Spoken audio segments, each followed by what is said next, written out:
नमस्कार, मैं ऋचा सिंह और आप देख रहे हैं सी न्यूज भारत। वक्त हो चुका है न्यूज बुलेटिन का। इस बुलेटिन में बात करेंगे गोंडा की, जहां मुख्य विकास अधिकारी की अध्यक्षता में हुआ संपूर्ण समाधान दिवस का आयोजन। आगे बात करेंगे जशपुर की, जहां अवैध शराब विक्रय करने वाले आरोपी मदन बेहरा को पुलिस ने किया गिरफ्तार। साथ ही आगे चर्चा होगी ललितपुर की, जहां आगामी त्योहार को लेकर पीस कमेटी की हुई बैठक। और भी तमाम खबरों पर आइए करते हैं विस्तार से चर्चा। गोंडा तहसील तरफगंज मुख्य विकास अधिकारी की अध्यक्षता में संपूर्ण समाधान दिवस का आयोजन हुआ। इस अवसर पर मुख्य विकास अधिकारी अरुण मोली एवं उपजिलाधिकारी भारत भार्गव एवं पुलिस क्षेत्राधिकारी संजय तलवार के द्वारा जन समस्याओं की सुनवाई करते हुए समाधान दिवस, जमीनी विवाद व रास्ता चकमार्ग अतिक्रमण के संबंध में कई प्रार्थना पत्र आए। गोंडा से सीनू संवाददाता शिवराम पांडे की रिपोर्ट। नशे के विरुद्ध वरिष्ठ पुलिस अधिकारियों द्वारा त्वरित एवं लगातार कार्यवाही करने हेतु निर्देशित किया गया है। उक्त निर्देश के परिपालन में जिले के थाना चौकी प्रभारियों द्वारा लगातार कार्यवाही की जा रही है। मामले का संक्षिप्त विवरण इस प्रकार है। दिनांक 2 सितंबर को चौकी कोतबा थाना बाग बहार को मुखबिर से सूचना मिली कि कोतबा का मदन बेहरा अपने निर्माणाधीन मकान में भारी मात्रा में अवैध रूप से अंग्रेजी शराब को विक्रय करने के उद्देश्य से छिपाकर रखा है। इस संबंध में सूचना मिलने पर पुलिस द्वारा तत्काल मौके पर जाकर मदन बेहरा से शराब रखने के संदर्भ में पूछताछ कर तलाशी लेने पर उसके निर्माणाधीन मकान में 16 नग मैकडॉवेल विस्की शराब प्रत्येक 375 ml का कीमती 5,960 रुपये मिलने पर उक्त शराब को जब्त कर आरोपी को अभिरक्षा में लिया गया। आबकारी एक्ट के तहत पाए जाने पर उसे दिनांक 30 सितंबर को गिरफ्तार कर न्यायिक अभिरक्षा में भेजा गया। उक्त आरोपी को गिरफ्तार करने में थाना प्रभारी बाग बहार निरीक्षक अम्बरीश शर्मा, NP साहू, विनोद खेस और R सुरेंद्र राम, R अरुण की महत्वपूर्ण भूमिका रही। जशपुर से सीनू संवाददाता दीपक वर्मा की रिपोर्ट। बालाबेहड़ थाना प्रभारी योगेंद्र सिंह की अध्यक्षता में गणमान्य नागरिक के साथ आगामी त्योहार कृष्ण जन्माष्टमी पर्व को लेकर बैठक संपन्न हुई।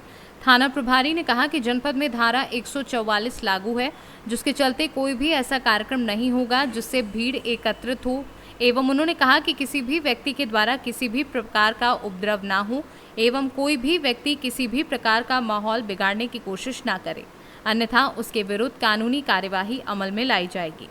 थाना प्रभारी के द्वारा शांति व्यवस्था बनाए रखने की अपील की, जिसमें ग्रामीण नागरिक मौजूद रहे। ललितपुर से सीनू संवाददाता महेश नगाइच की रिपोर्ट। तालीमी मरकज शिक्षा सेवक संघ के तत्वाधान में अंबेडकर भवन मोतिहारी में संघ के प्रदेश अध्यक्ष अहमद रजा की अध्यक्षता में बैठक का आयोजन किया गया। बैठक को संबोधित करते हुए अध्यक्ष अहमद रजा ने बताया कि सरकार और शिक्षा विभाग ने 14 वर्षों से हम शिक्षा सेवकों का केवल शोषण करने का काम किया है। आज हम विभाग 8 बजे से 3 बजे तक शिक्षक का कार्य करवा रही है और उसके बाद VC का कार्य करवाया जा रहा है। 10 घंटे कार्य करने के बावजूद भी हम लोगों का मानदेय 9,680 रुपये ही है। उन्होंने बताया कि अगर सरकार समान काम के बदले समान वेतन नहीं देती है, प्राथमिक शिक्षक का दर्जा नहीं मिलता है, VC में जुड़ने के लिए आने जाने के लिए किराया भत्ता अगर नहीं मिला, तो अभी तो काली पट्टी लगा करके ही सरकार का विरोध कर रहे हैं। आगे भी निरंतर संघ का द्वारा आंदोलन किया जाएगा। आज जो है बिहार राज्य तालीम मरकज शिक्षा सेवक संघ के तत्वाधान में मोतिहारी के अम्बेडकर भवन में बैठक हुई है, जिसमें सरकार के दोहरी नीति और विभाग के शोषण के खिलाफ हम लोग आंदोलन का निर्णय लिए हैं। और बिहार राज्य तालीम मरकज शिक्षक संघ ने यह निर्णय लिया है कि हम लोग जो है काला पट्टी लगाकर सरकार का विरोध करेंगे, और जब तक जो है हम लोग को समान काम के बदले समान वेतन नहीं मिलता है तब तक विरोध करते रहेंगे। और सरकार को तब तक जो है नहीं छोड़ेंगे जब तक हम लोग की मांगें पूरी नहीं होती है। और प्रदेश में उग्र प्रदर्शन करेंगे हम लोग, क्योंकि हम लोग 14 वर्षों से काम कर रहे हैं, लेकिन हम लोग का समस्या का समाधान नहीं हो रहा है। 8 से 3 बजे तक जो है विद्यालय का शिक्षण कार्य करने के बाद भी हम लोगों को एक्स्ट्रा वर्क दे दिया गया है, जिसमें VC में बुलाया जा रहा है 4 बजे से, और उसमें 6 बज जा रहा है। इसके खिलाफ हम लोग आंदोलन करने के लिए बाध्य हैं। मैं अहमद रजा, प्रदेश सेवक तालीम मरकज शिक्षक संघ। मोतिहारी से सीनू संवाददाता अजय मिश्रा की रिपोर्ट। भारतीय जनता पार्टी के जिलाध्यक्ष के निर्देशन में आज तनुज शॉपिंग मॉल के बगल मंडल अध्यक्ष शिव कुमार वर्मा की अध्यक्षता में मेरी माटी मेरा देश कार्यक्रम की बैठक संपन्न हुई, जिसमें सर्वप्रथम पंडित श्यामा प्रसाद मुखर्जी एवं दीनदयाल के चित्र पर श्रद्धा सुमन अर्पित किए गए।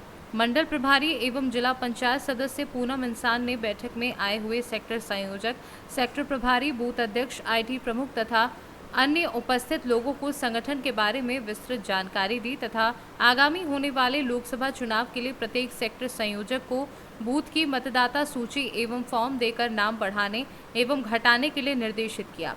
कार्यक्रम का संचालन मंडल महामंत्री एवं जिला योजना समिति के सदस्य रामचरित्र वर्मा ने किया।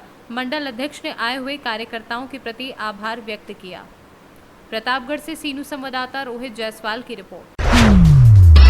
वित्तीय वर्ष में 11 लाख के जम्बूपानी के घोटाले का सरपंच सचिव पर आरोप, जांच नहीं तो चुनाव का बहिष्कार। मध्य प्रदेश के शाहपुर थाना क्षेत्र के ग्राम जम्बूपानी में शुक्रवार को दोपहर में पंचायत की साधारण सभा की बैठक हुई। बैठक खुले में एक पेड़ के नीचे ग्राम पंचायत के 17 पंचों के सामने पंचायत की जनता के समक्ष उप सरपंच प्रतिनिधि अनार सिंह सोलंकी ने सरपंच लाल सिंह बग्गा, सचिव कनार सिंह मसाने पर 11 लाख रुपए के घोटाले का आरोप लगाया, जिसमें उन्होंने जानकारी देते हुए बताया कि वित्तीय वर्ष 2022-23 में 14 लाख रुपए की कुल राशि निकली, जिसमें ग्राम पंचायत जम्बूपानी के अधीन के ग्राम गढ़ी सरायखेड़ा और पाडरी विकास कार्य करने थे, जैसे कि नल जल योजना में पानी की टंकी बनाना, जगह जगह पर हर ग्राम में नल लगाना, रोड बनाना, आंगनवाड़ी में बच्चों के लिए टेबल लाना, नदी नालों में रोजगार गारंटी के तहत बांध बनाना। किंतु सरपंच सचिव की मनमानी के चलते ग्राम के सभी विकास केवल घोटाला ही घोटाला करने का कार्य किया गया है। 15 वित्त आयोग से, 16 वित्त आयोग से, 14 वित्त आयोग से ग्राम पंचायत में जो था उसमें से निकाला गया है। हम डाटा देंगे आपको। किस चीज़ के विकास कार्यों के लिए निकाला गया? वाटर सप्लाई के नाम से करीब 1 लाख रुपए निकल चुके हैं। वाटर सप्लाई के नाम से 1 मिनट में देता हूँ थोड़ी डिटेल्स। भ्रष्टाचार कोई नहीं हो, अगर भ्रष्टाचार हुआ होंगे तो उसकी जांच हो जाएगी। तो ये उप सरपंच गलत आरोप लगा रहे हैं आप पे? बिल्कुल। और वो पैसा जो है मतलब इधर उधर वो करके मतलब जो हितग्राही का है वो देना पड़ता है, वो किया, उसमें कोई गबन नहीं है। पिछले कई सालों से 3-4 सालों से भी कई वाहन वालों का लाखों रुपया रुका है, वो भी पैसा नहीं मिल पाया। वाहन वालों का मिल गया है, बस आपका ही बाकी है। पूरे ग्राम के लोग एकत्रित करे हमने, तो हमारा कुछ अलग था, अलग मुद्दा था, लेकिन यहाँ कुछ लोग के द्वारा माहौल को बिगाड़ने का काम किया गया है। जबकि हमारा ये प्लान था कि यहाँ पंचायत में लाखों रुपया गबन हो चुका है, शासकीय रुपयों का दुरुपयोग हो रहा है, गरीब तक शासकीय योजना नहीं पहुँच पा रही है। इस मुद्दे पे हम चर्चा करने वाले थे और ग्राम पंचायत में समिति गठित करनी थी। तो शौकत अली, सादिक और इन द्वारा मीटिंग को भंग भी करवाई गई है और आगे जो परिणाम आता है जिम्मेदारी यही वक्त रहेंगे। ग्राम पंचायत में दुरुपयोग हुआ शासकीय पैसा। आपने बोले शासकीय पैसे का दुरुपयोग हुआ, तो काय में दुरुपयोग हुआ? कितने लाखों का दुरुपयोग हुआ? जी, करीब हमने डाटा निकाला है अभी, तो 16 वित्त आयोग से 4 महीने में 4 लाख रुपए हुए। ऐसे कुल टोटल मिला के हमने 14 लाख रुपए खर्चा कर दिए, जबकि 3,94,000 रुपए का काम हुआ 16 महीने में यहाँ। यानी 11 लाख जो है भ्रष्टाचार के भेंट चढ़ गया। इसमें कौन दोषी है, कौन कौन कर? इसमें पंचायत के कौन जिम्मेदार? सचिव, सरपंच, इनकी लापरवाही से सब हो रहा है। बाकी वो सवाल जवाब दे। क्या मांग चाहते हो? जी, कार्रवाई उच्च हो और अगर इसकी जांच नहीं हुई और गांव के गरीब लोगों को शासकीय योजना का लाभ नहीं मिला तो आने वाले विधानसभा का बहिष्कार खुले तौर पे होगा जम्बूपानी में। बुरहानपुर से सीनू संवाददाता अनिल महाजन की रिपोर्ट। जौनपुर जिला अंतर्गत शाहगंज नगर के बुढ़वा बाबा राम जानकी मंदिर पोखरा पर कजरी का आयोजन हुआ। महिलाओं युवतियों ने जरई को तालाब में प्रवाहित कर उत्साह को आगे बढ़ाया। इस दौरान संस्कार भारती द्वारा महोत्सव का आयोजन किया गया। कार्यक्रम में संगीत एवं मेहंदी प्रतियोगिता का आयोजन किया गया। रविवार को कजरी तीज मनाया गया। सुहागिनें और कुंवारी लड़कियां इस दिन सूर्योदय से सूर्यास्त तक निर्जला व्रत रखती हैं। मान्यता है कि भगवान शिव को पाने के लिए माता पार्वती ने भी इस व्रत को किया था। शास्त्रों के अनुसार कजरी तीज का व्रत पूजन करने से विवाहित स्त्रियों को अखंड सौभाग्यवती का वरदान मिलता है, पति की दीर्घायु होती है। वहीं कुंवारी लड़कियों को इस व्रत के प्रभाव से शिव के समान सुयोग्य वर मिलता है। राम जानकी मंदिर भोले बाबा के पास आए हैं। यहाँ कजरी का मेला लगा हुआ है और हम लोग जब भी आते हैं हर साल यहाँ पे बच्चे लोग खाते पीते हुए खाने पीने का कार्यक्रम होता है, बहुत अच्छा लगता है। ये हमारा कजरी मेला है, बहुत ही पुराने ज़माने से चला आ रहा है परंपरा, जिसके इस पर्पज़ से हम लोग जरई भी बांधते हैं, जो हमारे मतलब कल्चर का है एक। इसलिए हम लोग बच्चों के साथ आए हैं घूमने, ताकि बच्चों को बता सकें कि इस परंपरा के बारे में। आकांक्षा साहू, जैसा कि अपनी भारतीय संस्कृति में कजरी व्रत का बड़ा महत्व है। पार्वती जी ने इस व्रत की शुरुआत की थी प्रभु शंकर के लिए।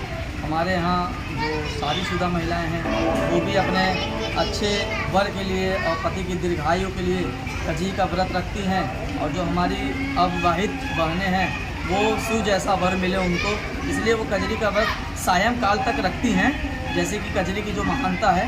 और ये रक्षाबंधन के 3 दिन बाद का उत्सव मनाया जाता है। जैसा कि अपने यहाँ राखियों में बहनें जो होती हैं जिनकी शादियाँ हो जाती हैं, वो अपने ससुराल से जब मायके आती हैं तो उनकी तमाम पुरानी सहेलियाँ जो होती हैं वो आती हैं और वो अपने भाइयों के कानों में धूप लगाकर उनसे जो एक राशि मिलती है उस राशि को लेकर मेले में आती हैं और मेले का आनंद उठाती हैं। और कजरी के गीत भी होते हैं, महिलाओं के द्वारा कजरी का गीत गाया जाता है, लोग झूला झूलते हैं।